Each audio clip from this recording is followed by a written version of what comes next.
Hi ನಮಸ್ಕಾರ, ಮತ್ತೊಂದು ವಿಡಿಯೋಗೆ ಸ್ವಾಗತ. ಸೊ ಇದು ನಾನ್ ಬಂದು ದ ಮ್ಯಾಟರ್ಸ್ ಹೌಸ್ ಅನ್ನೋ ಎಲ್ಲಾ ತರ ಮ್ಯಾಟರ್ ಸಿಗುವಂತಹ ಒಂದು ಮ್ಯಾನುಫ್ಯಾಕ್ಚರ್ ಸ್ಟೋರ್ ಹತ್ರ ಇದೀನಿ ಆಲ್ರೆಡಿ ಅಂತಾನೆ ಹೇಳ್ಬೋದು. ನಮ್ ಜೊತೆಗೆ ನೋಡ್ತಾ ಇದೀರಾ ಏನೊಂದು ದ ಮ್ಯಾಟರ್ಸ್ ಹೌಸ್ ಅಂತ ಏನಿದೆಯೋ ಅಲ್ಲಿಂದು ಪ್ರೊಪ್ರೈಟರ್ ಅಂತಾನೆ ಹೇಳ್ಬೋದು. ಸಂಪತ್ ಸರ್ ಇದಾರೆ ನಮ್ ಜೊತೆಗೆ. So welcome to the video sir. Sir ಹೇಗಿದ್ದೀರಾ? ತುಂಬಾ ಚೆನ್ನಾಗಿದೆ ಸರ್. ಇದು ರೆಡಿ ಮಾಡ್ತಾ ಇರೋದಾಗಿರೋದು ಈಗ ಆರ್ಥೋಕೂಲ್ ಮ್ಯೂಚುವಲ್ ಮ್ಯಾಟರ್ಸ್ ಅಂತ ಬರುತ್ತೆ ನಿಮ್ಗೆ. ಈಗ ಓಕೆ, ಫಸ್ಟ್ ಸ್ಟೇಜ್ ಏನಪ್ಪಾ ಅಂದ್ರೆ ಬಾಂಡೆಡ್ ಫಾರ್ಮ್ ನ ಯೂಸೇಜ್ ಮಾಡಿ ಪ್ರಿಪೇರ್ ಮಾಡ್ತಾ ಇದೀವಿ ನಾವು. ಓಕೆ, ಇದನ್ನ ಬಾಂಡೆಡ್ ಅಂತ ಕರಿತೀವಿ. ಇದೆಲ್ಲ ಮಿಕ್ಸ್ಡ್ ಫಾರ್ಮ್ ಆಗಿರುತ್ತೆ ನಿಮ್ಗೆ. ತುಂಬಾ ಹಾರ್ಡ್ ಸರ್ಫೇಸ್ ಇರುತ್ತೆ ನಿಮ್ಗೆ. ಓಕೆ, ನಿಮ್ಗೆ ನೆಕ್ಸ್ಟ್ ಕೂಲ್ ಮೆಮೊರಿ ಜೆಲ್ ಅಂತ ಬರುತ್ತೆ ನಿಮ್ಗೆ. ಓಕೆ, ಮ್ಯಾಟರ್ಸ್ ಕೂಲ್ ಆಗಿರ್ಬೇಕು, ಈಗ ತುಂಬಾ ಸೆಕೆ ಇರುತ್ತೆ, ಓಕೆ, ಅದಕ್ಕೋಸ್ಕರ ಹೀಟ್ ಆಗ್ಬಾರ್ದು ಅನ್ನೋದಕ್ಕೆ ಯೂಸೇಜ್ ಮಾಡುವಂತದ್ದು ಕೂಲ್ ಮೆಮೊರಿ ಜೆಲ್. ಓಕೆ, ಇದು ಫಸ್ಟ್ ನಿಮ್ಗೆ ಆರ್ಥೋ ಲೇಯರ್ ಸಪೋರ್ಟ್ ಕೊಡ್ತೀವಿ ಫಸ್ಟ್. ಹಾ, ಈಗ ಬೇಸಿಕ್ ಕಾಲಕ್ಕೆ ಕೂಲ್ನೆಸ್ ಬೇಕು ಅಂದ್ರೆ ನಿಮ್ಗೆ ಇದನ್ನೇ ಯೂಸ್ ಮಾಡ್ಬೇಕು ನೀವು.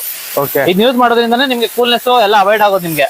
ನೀವು ಬರೀ PU ಫಾರ್ಮ್ ಯೂಸ್ ಮಾಡಿದ್ರೆ ತುಂಬಾ ಹೀಟ್ ಆಗೋ ಚಾನ್ಸಸ್ ಜಾಸ್ತಿ ಇರುತ್ತೆ ನಿಮ್ಗೆ. ಓಕೆ, ತಿರ್ಗಾ ಮತ್ತೆ ಆರ್ಥೋ ಲೇಯರ್ ಬರ್ತಾ ಇದೆ ಸರ್ ನಿಮ್ಗೆ. ಆರ್ಥೋ ಲೇಯರ್ ಒಂದು ಇಂಚು. ಈಗ ಫೈನಲ್ ಲೇಯರ್ ಇದು ನಿಮ್ಗೆ. ಈಗ ಬಂದು ನಿಮ್ಗೆ ಫಿನಿಶಿಂಗ್ ಮೋಡ್ ಬಂದು 8 ಇಂಚಸ್ ಬರ್ತಾ ಇದೆ ನಿಮ್ಗೆ. 8 ಇಂಚಸ್.